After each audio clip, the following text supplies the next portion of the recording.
Well, the time has finally come. All your hard work has paid off.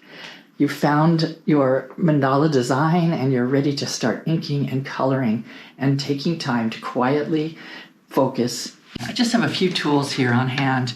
I plan to keep the colors pretty limited. I wanted to have sort of a vintage feel, so I pulled out some of the graphite-based colors. These are graphite watercolors that I got from Sakura, I think, or Kuretake. It's not a real wide range of colors, but there's some greens and blues and grays, and then colored pencils that are also watercolor based, and again, very subtle greens and blues and browns. I might add to that just a little bit. I have some by, I think this is Derwent's version. Let's just see. Yes, this is Derwent Graph Tint. So the Derwent Graphite set has a few colors that would work. They're sort of in the rust and burnt sienna tones, a few greens, and just in case I wanted to add a little bit of that fall, autumn palette. I also have my micron pens in case there's an area where I want to re-ink something, or after I put color down, ink on top of it. And then a couple water brushes. And then finally, I have a pencil, just a technical pencil, mechanical pencil, just in case I need to redraw something.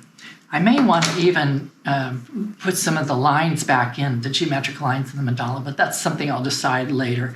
And then I have a good eraser. This is just a really soft white eraser that won't tear up the paper.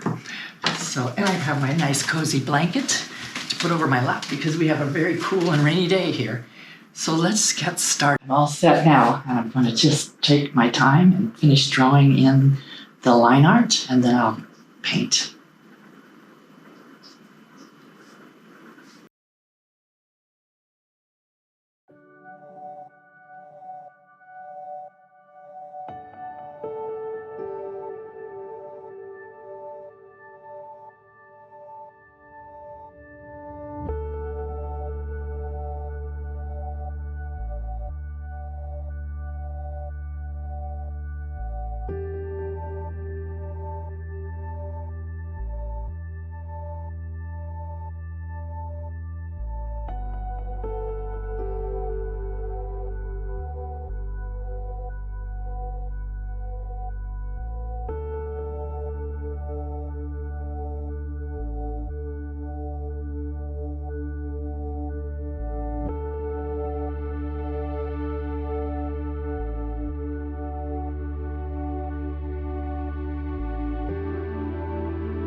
Now that everything's inked in, I just need to lightly remove some of the pencil lines underneath without taking out my grid lines, since I don't yet know whether I want them in there or not.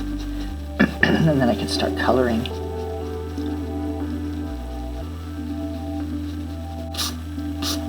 I'll just quickly put those grid lines back in lightly, just in case, so I don't lose them completely. I'm drawing them underneath the elements and not on top of.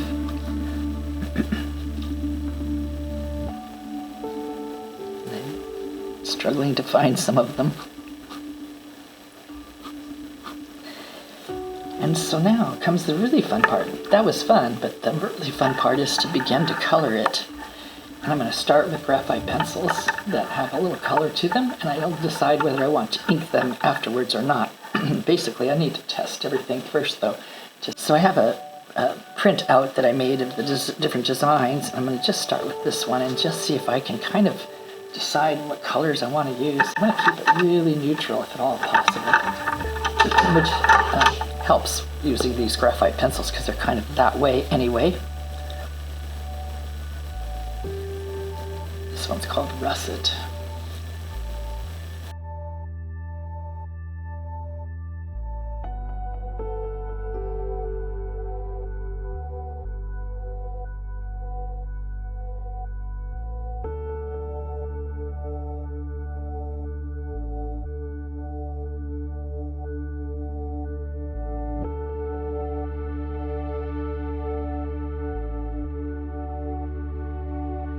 Color of blue and gray and teal as the outer border, following my guidelines. So the next space that would be dark like that would be right here.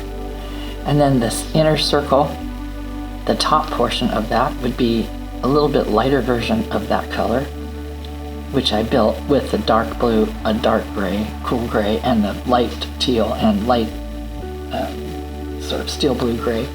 And then this little portion right here would be a little lighter than that, and then this little portion right here would be lighter than that, and then leave the center blank, leave it light. So that will create another design underneath the designs with the botanical pieces. So I'm just going to quietly proceed here and continue to work on my mandala.